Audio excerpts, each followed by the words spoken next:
What up, guys? What's going on? You'll have to bear with me here. This is my first ever YouTube video where I'm in it recording. So I'll bumble my way through it, but we'll make it work. But I wanted to kind of just give you guys an update on what's going on with the Miata build, where it's at, and everything. Just keep you a little bit more in tune with the process. And kind of help you with some of the challenges that I'm facing and how I'm overcoming it. And, maybe you guys can chime in too. That would be very helpful. So yeah, I just want to kind of walk you through where we're at right now in the build process and show you what's going on. So really what this car is like, a multi-purpose build. It's meant to, go to the meets, and have fun there, be able to drive on the street with some comfort, and also do, track days, occasional drifting, and that sort of thing. No, serious competition, just, fun type of stuff. But the car does need to just be reliable and be able to handle all of that. So, yeah, I guess I'll, start with the stuff you guys have already, seen pictures of and whatnot, which is the actual car, the shell. So yeah, let me show you that out here. You guys have seen this guy before. Some of you. So yeah, just NB1 Miata. The engine bay shaved here, all painted up nicely. So yeah, everything I've just done all fresh. Got the chase bays, brake booster delete, that's a nice piece. Depowered the steering rack, installed steering rack spacers so you get a little extra angle. Destroyer die, upper control arms, Super Miata coilovers, powder coated subframe control arms, poly bushings, and yeah, that's kind of what I got in the front so far. Then move into the back, similar sort of deal. Everything's all powder coated. Got the hubs to do dual calipers for drift stuff. I also did the AWR upper control arms. It's just an eccentric bolt there, so if you want to go from grip to drift, you just change the rear camber with that alignment bolt. Super easy. And just take the rear wheels off and it's right there. So that was the appeal there. Underneath the car, I got the Getrag 342 1.5 way diff out of the CTS. Drive shaft chopped axles to go with that.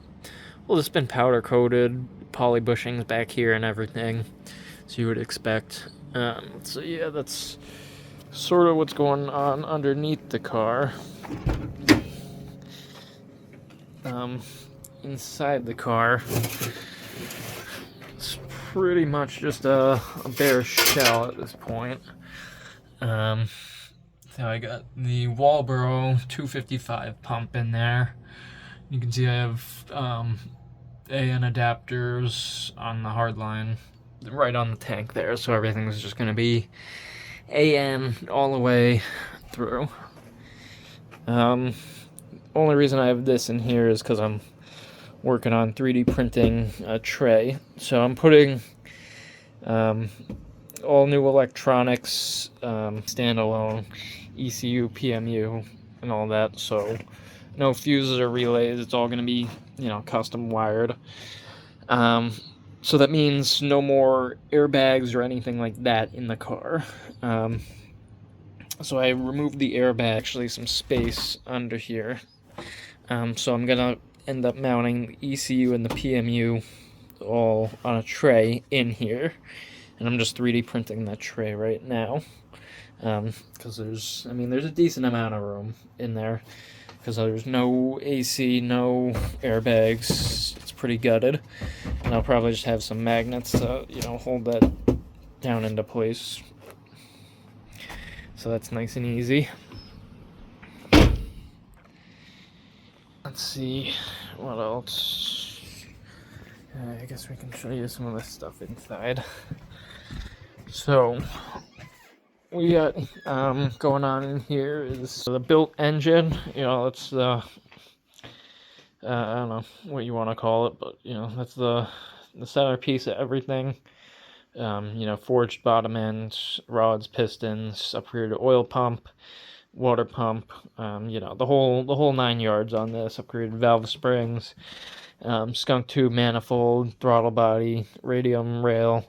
I needed to 3D print some spacers in there. The stock ones are too small, so it puts the rail at an awkward angle on these NB engines. So I needed to 3D print those. Injector dynamics, 1000 cc's. The damper, the fuel pulse damper, it's important. eBay turbo, so I'll probably end up upgrading that down the line because it just doesn't, you know, go with the rest of the build. But to get things up and running while I have it, easy enough.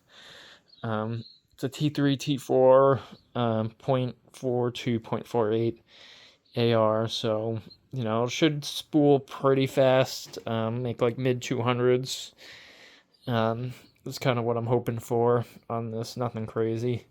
And that should max out the 5-speed transmission anyways, so that'll be plenty for now.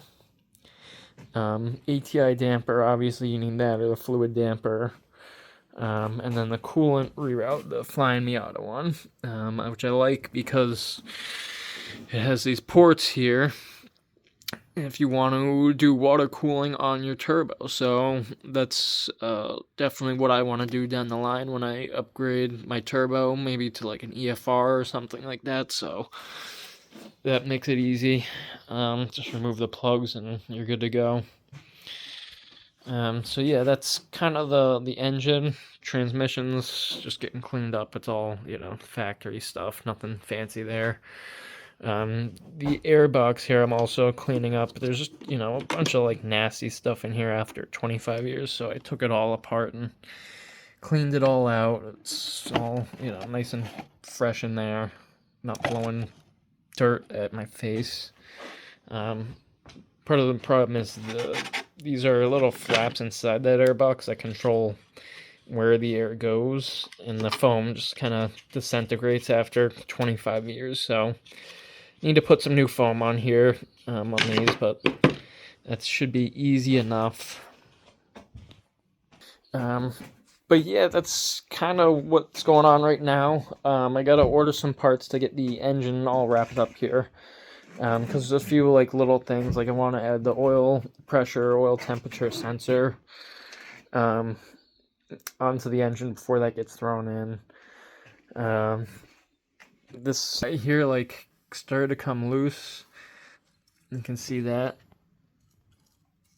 because it's not welded on, it's just bolted through with gaskets, so I need to pull the oil pan and figure out that and do something about that so it's not spinning, you know, leaking oil from the oil drain from the turbo, because that's supposed to go into there, maybe like a 90 off there and then up onto there, because the coolant needs to flow in front.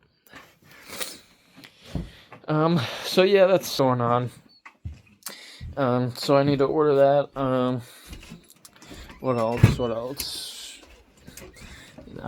There's some parts out here that I need to bring to the powder coater.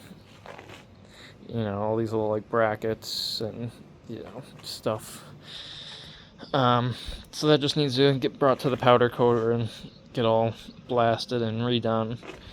It's taken care of. I should be dropping the engine in, so maybe I'll get some video of that and try and post that up as well, because that will be a very exciting moment once the engine's actually in the car. See, this thing's been collecting for, it's part of the paint now, yeah, for a while, so, and I really want to push and just try and get the build fired up at least, because that would be, you know, a huge milestone. So yeah, just stay tuned. see the progress as things move along.